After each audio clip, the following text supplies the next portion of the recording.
முருகன் பக்தர்கள் அனைவருக்கும் அன்பு வணக்கங்கள். என் அன்பு குழந்தையே, உன் உள்ளம் நிறைந்த உன்னுடைய உறவை இன்று நான் உன்னிடமே பேச வைப்பேன் தங்கமே. நீ உயிராய் நேசிக்கும் உறவு ஒன்று தானாகவே உன்னுடைய இல்லத்தில் வந்து உனக்காகவே இணையப் போகின்றது. உனக்கு எந்த உறவை மீது அதிகமான அன்பு வைத்திருக்கின்றாயோ, எந்த உயிர் மீது அதிகமான நேசம் வைத்து இருக்கின்றாயோ, அவர்கள் தானாகவே இன்று உன்னிடம் வந்து சேருவார்கள்.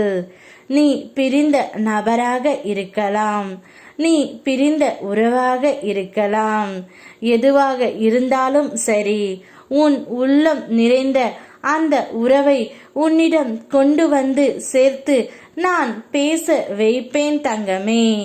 நீ அவர்களால் மிகவும் வருத்தப்பட்டு கொண்டே இருக்கின்றாய். நீ மனதளவில் அவர்கள் மீது அதீத அன்பு வைத்திருக்கின்றாய். காலத்தின் கட்டாயத்தாலும் நீ பிரிந்து இருக்கின்றாய் என்பது எனக்கு தெரியும். ஆனால் பிரிந்து இருப்பதால் அளவும் முடியாமல், யாரிடமும் சொல்லவும் முடியாமல் தனிமையில் மிகவும் கஷ்டப்படுகின்றாய். உன் அப்பா அதை நான் அறிய மாட்டேனா என்ன? எனவே தான் நீ நேசிக்கின்ற உறவை உன்னுடன் சேர்த்து வைப்பதற்காக முடிவு எடுத்து அவர்களையே உன்னை தேடி வர செய்ய போகின்றேன்.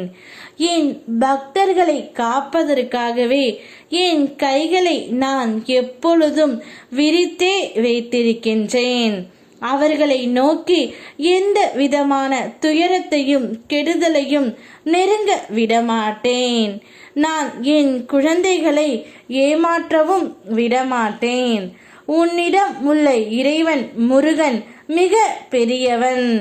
நீதிபதியான அவன் உன்னுடைய மனதை தினம்தோறும் உட்கார்ந்து படித்து கொண்டு இருக்கின்றான்.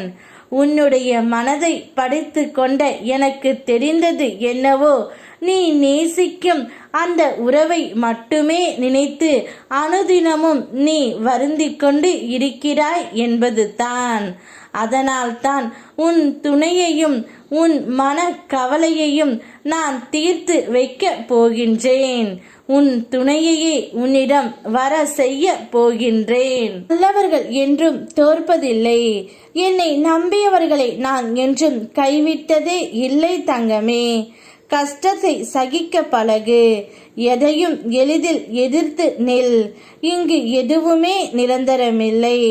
உன்னுடைய இந்த நிலைமை மாறி உனக்கு பிடித்த உறவுகளுடன் நிச்சயம் நீ வாழ்வாய். கொண்டு செல்ல எதுவுமே இல்லாத உலகத்தில் அன்பையும் பாசத்தையும் மட்டும் விட்டு செல்வோம் தங்கமே. ஓம் முருகா, யாம் இருக்க பயமேன்.